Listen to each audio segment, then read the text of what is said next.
Hola, ¿qué tal? Muy buenos días, nuevamente aquí con nuestros tópicos de geriatría. Buenos días a todos y vamos a continuar con nuestro programa, que creo que para todos ustedes ha sido muy interesante verlos en los episodios anteriores. El día de hoy vamos a ver uno de los problemas también muy significativos en el adulto mayor y que representa un gran problema, sobre todo en cuanto a que involucra en un momento dado su situación social, económica y demás biológica, por supuesto, que es el deterioro cognitivo en el adulto mayor. Y esto es algo que se ve con, pues a cierto punto, relativa frecuencia, llegando los porcentajes a ser entre el 10 hasta a veces el 30%. En México podemos por lo menos tener detectado al 8% de los pacientes con este tipo de problemas. ¿Y cómo va evolucionando? Aquí lo importante es entender cómo podemos darnos cuenta de que nuestro abuelo, nuestros pacientes adultos mayores van presentando dicho problema hasta llegar a situaciones tan severas como puede ser la demencia, que en un momento dado puede ser hasta confundida con problemas como es el Alzheimer. Y de aquí que la importancia de qué tenemos que prevenir, cómo nos podemos dar cuenta, qué podemos hacer, y eso es lo más importante. Para continuar con nuestros temas, volvemos a tener aquí a nuestros alumnos de geriatría, como ya he dicho anteriormente, la Facultad de Medicina, octavo semestre, de Campus CEU. En esta ocasión va a ser la doctora Sonia, que ya anteriormente ha expuesto aquí algún otro tema, y la doctora Andrea. Empezaremos con la doctora Sonia. Buenos días, doctora. Buenos días, gracias. Adelante con su Bueno, vamos a hablar con qué es el deterioro cognitivo. Este va a ser un síndrome geriátrico que va a estar caracterizado por la pérdida de las funciones mentales superiores con distintos dominios conductuales y neuropsicológicos. Las funciones mentales que se van a ver afectadas va a ser la memoria, el lenguaje, el juicio, la comprensión, etc. Y bueno, les voy a hablar qué es la cognición. Esta va a ser la capacidad o el proceso mediante el cual vamos a obtener nueva información. Y pues en la pantallita les vamos a poner los distintos tipos de dominancias que van a ser muy importantes para que entiendan posteriormente el tema. Estos tipos de dominancias van a ser, por ejemplo, la comprensión, las emociones, la inteligencia emocional, el aprendizaje, etc. Y bueno, el deterioro cognitivo leve va a ser este punto intermedio entre la cognición normal y la demencia. Y bueno, entonces epidemiológicamente el 15 al 20% de los adultos mayores van a padecer un deterioro cognitivo leve. Y de esta cantidad de adultos, del 15 al 40% va a evolucionar a demencia en aproximadamente un año. Y pues la demencia, mundialmente hay 50 millones de casos, que se estima que en el 2050 se va a triplicar esta cantidad de pacientes. Y pues aquí en México el 8% de la población padece algún tipo de demencia.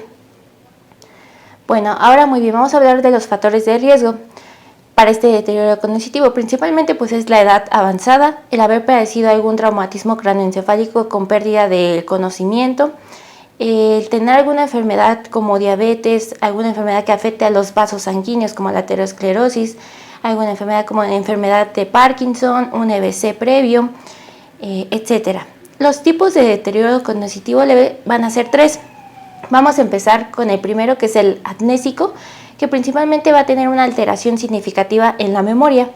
El simple no dominante de memoria, que va a afectar a la memoria, pero también va a tener afectaciones en otras áreas, como es el lenguaje y la visión espacial. La visión espacial es el cómo comprendemos y nos relacionamos con nuestro entorno, lo que nos rodea. Y el de múltiples dominancias, que es lo que les mencioné anteriormente, que van a estar las dominancias afectadas. Esto puede ser en múltiples, como vamos a tener deficiencias leves en distintas dominancias, como puede ser el juicio, la comprensión, el aprendizaje, el razonamiento, etc. Y bueno, ahora pasamos a las manifestaciones clínicas. Principalmente vamos a tener la pérdida de memoria. En esta nuestro paciente pues va a olvidar las conversaciones, los nombres, los lugares y pues etcétera. Y también va a haber dificultad para realizar actividades cotidianas de la vida diaria. Y regresando a la memoria, vamos a tener dos tipos de olvidos, que van a ser el olvido benigno y el olvido maligno. El benigno, en este el paciente va a estar consciente de sus fallas y se va a disculpar a veces por estas. Va a haber una falla en el recuerdo, pero no al memorizar. Un ejemplo puede ser dónde dejé las llaves, qué voy a hacer hoy. En cuanto al olvido maligno, el paciente no está consciente de su olvido, por digámoslo así. Aquí va a haber un fallo en la fase de recuerdo y en la fase de registro de la actividad que tenía que hacer. Un ejemplo de esto puede ser que el paciente estaba empezando a leer algo, terminó y ya no recuerda que lo que acaba de leer, ni tampoco que había empezado a leer. Y bueno, aquí les dejamos una tablita para que diferencien el olvido benigno y el maligno. Continuando con las manifestaciones clínicas, vamos a tener problemas en el lenguaje.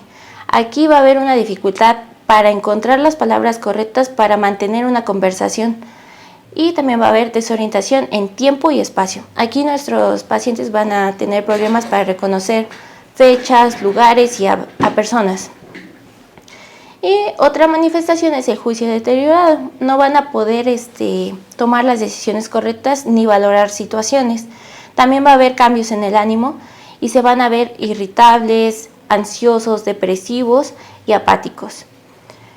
En cuanto a la prevención de esto, es más que nada 3 puntos importantes. Primero que nada, el estilo de vida saludable.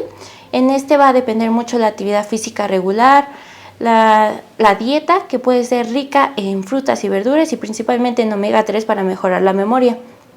Y el control de enfermedades base que ya tenga nuestro paciente, como es el mantener el bajo control de la presión arterial, la glucosa y el colesterol. Y más que nada, como prevención, es primordial decirle a nuestros pacientes adultos mayores la estimulación cognitiva. Esto promoviendo actividades que sean un reto para ellos, como juegos de aprendizaje, juegos de estrategia, como pueden ser rompecabezas, y la participación en actividades como la lectura. Bueno, continuando con el tema, es muy importante tener en cuenta que la demencia no es consecuencia del proceso de envejecimiento, pero en los mecanismos en los que están involucrados el proceso de envejecimiento sí puede estar como un poco ligado hacia la fisiopatología de este deterioro cognitivo. Entonces, bueno, principalmente está relacionada con la pérdida de la complejidad que tiene el sistema nervioso. Sabemos que mientras vamos envejeciendo, pues esta complejidad va a disminuir. Tenemos distintas causas por las que se puede estar dando este deterioro. Más que nada va a ser la neurógena y la vascular. Hablando de la neurógena, vamos a tener disminución de diferentes neurotransmisores, como lo pueden ser la acetilcolina, la dopamina, la serotonina. Pero esto es muy importante, más que nada porque sabemos que estos neurotransmisores están muy relacionados con la conducta, entonces pues esto puede verse relacionado a las manifestaciones clínicas que va a tener el paciente. Otra cosa que va a estar involucrada va a ser pues la destrucción neuronal que van a tener los adultos mayores, y esta más que nada se va a dar por la acumulación de las placas aterogénicas o las placas de amiloide. Entonces esto también va a ser una importante consecuencia. Y hablando más que nada como en la demencia vascular, vamos a tener problemas en la vasculatura del cerebro, más que nada por el aumento y la disminución de la presión, y este cambio que va a estar teniendo o esta desregularización es lo que nos va a provocar estos problemas. También vamos a poder ver que las personas que hayan tenido isquemia o algún tipo de muerte neuronal, que igual va a estar relacionado con el déficit de los neurotransmisores, va a estar relacionado con la demencia vascular. Lo siguiente que vamos a tener va a ser el diagnóstico. Es muy importante porque normalmente no tenemos estamos limitados en cuanto a estudios de imagen porque son de elevado precio, pero lo más importante que vamos a tener va a ser la historia clínica. Más que nada, pues saber el comienzo, la naturaleza, la evolución, todo lo que involucre los síntomas del paciente, incluso otras cosas como algunos medicamentos que haya tomado durante toda su vida, hacer una buena exploración tanto clínica como neurológica, una valoración cognitiva, una valoración mental y funcional. Ahorita les voy a hablar un poquito sobre esto. Y bueno, aquí les puse, solamente para que no se les vaya a olvidar, que a estos pacientes los vamos a estar clasificando en subgrupos, que ya les comentó mi compañera.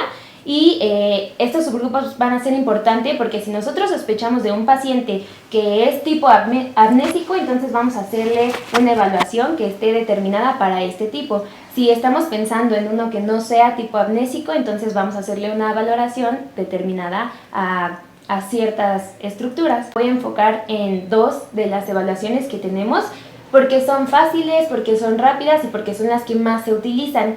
El primer examen que vamos a tener se llama fototest. Este más que nada pues es la capacidad para recordar 6 elementos que le vamos a poner al paciente que previamente él conoce. Entonces, por ejemplo, aquí les puse una imagen donde tenemos una baraja, una camioneta, una pera, una trompeta, zapatos y una cuchara.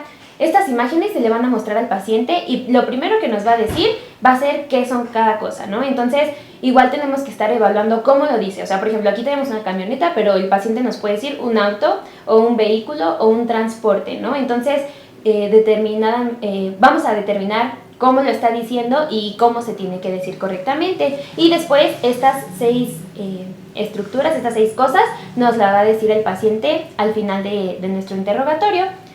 Otra evaluación que tenemos es el mini mental, que pues va a ser orientado a darle preguntas al paciente que él nos va a contestar.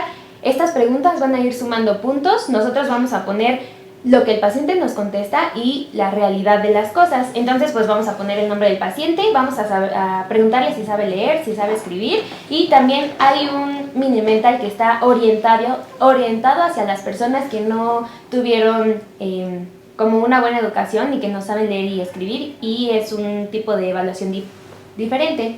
Lo primero que vamos a estar evaluando va a ser la orientación. Vamos a preguntar qué fecha es hoy, qué día de la semana es, qué hora es aproximadamente, y el paciente nos va a contestar y vamos a ir sumando sus puntos. Lo segundo va a ser el registro, que le vamos a dar igual 3 palabras al paciente. Para empezar nos lo va a tener que repetir y conforme a cómo lo esté diciendo el paciente vamos a ir también sumando los puntos y vamos a decirle que recuerde estas 3 palabras para el final del examen. También vamos a tener la atención y el cálculo, que ya lo hemos visto muchas veces, que vamos a irle restando a un cierto número, distintos números para que el paciente nos lo pueda decir. El lenguaje, que estamos más que nada evaluando que el paciente nos entienda. Entonces nosotros le vamos a dar ciertas órdenes al paciente para que él las haga y para ver si él está entendiendo lo que nosotros le estamos diciendo. También vamos a tener la memoria diferida, que pues más que nada va a ser las 3 palabras que le dijimos al principio, que nos las repita y a ver si lo recuerda tanto en el orden y lo que eran, ¿no?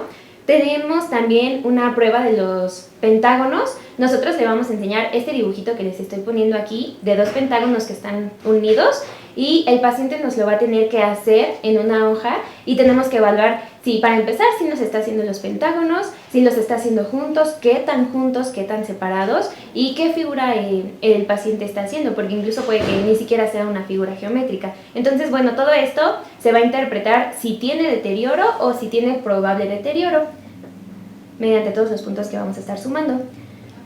Pasando al tratamiento, bueno, es muy importante porque sabemos que tenemos no farmacológico y farmacológico. El no farmacológico está más que nada también orientado hacia los cuidadores del paciente, porque tenemos que explicarles que esta es una enfermedad complicada, no va a ser fácil, y también tenemos que explicarles todo lo que nos estén preguntando. Esto más que nada va a ser rehabilitación cognitiva. Por ejemplo, podemos tener también musicoterapia o arteterapia, que estas van a ser de las más importantes porque normalmente estas van a ser enfocadas hacia todas las funciones cognitivas que tenemos, y es una terapia muy fácil y que normalmente nos ayuda a establecer conexiones con los recuerdos que ha tenido el paciente. Entonces es muy importante. También podemos implementar el ejercicio físico, orientación hacia la realidad, porque algunos de estos pacientes no están como muy orientados en dónde están y todo eso. y, por ejemplo, nuevas tecnologías que puedan serle de utilidad al paciente porque le llaman la atención, como por ejemplo el uso de una tableta incluso para jugar o para ver videos, nuevo aprendizaje que esté tomando el paciente, eso nos va a servir muchísimo.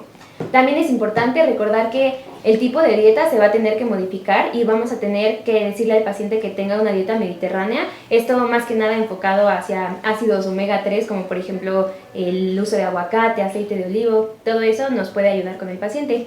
Ya enfocándonos hacia un tratamiento farmacológico, se ha demostrado que si se da un tratamiento farmacológico o incluso preventivo, la mayoría de los pacientes va a mejorar significativamente, entonces esto nos va a hacer que no ingresen a los asilos porque son complicados de cuidar y pues obviamente esto va a reducir los costos tanto para el paciente como para el cuidador.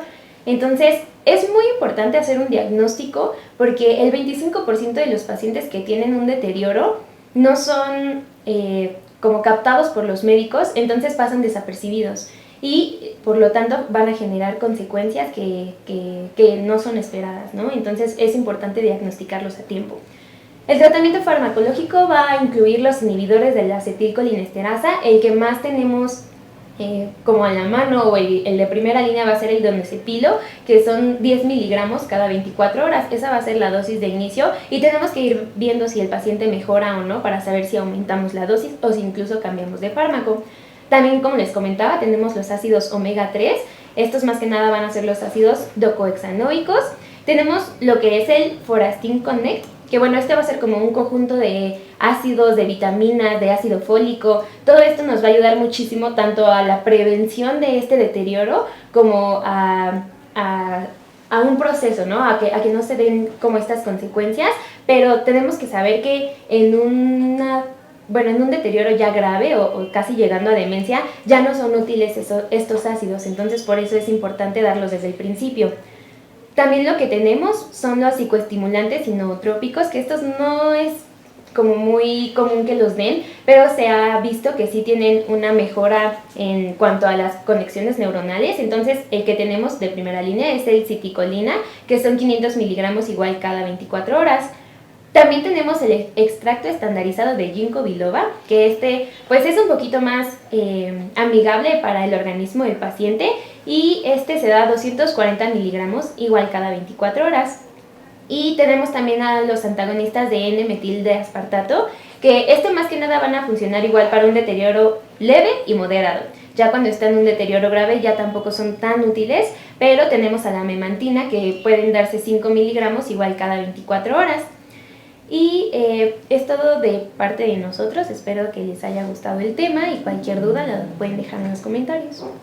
Bueno, muy bien la exposición. Sí me gustaría que hicieran el comentario final, cada uno de qué piensan en relación a este tipo de problemas en el adulto mayor, cuáles serían sus conclusiones, y para que el auditorio de alguna manera también se forme las suyas. Obviamente para ampliar los temas, pues bueno, no sé las referencias que puedan dar ustedes desde el punto de vista bibliográfico, pero bueno, cuáles serían su resumen de lo que acaban de exponer.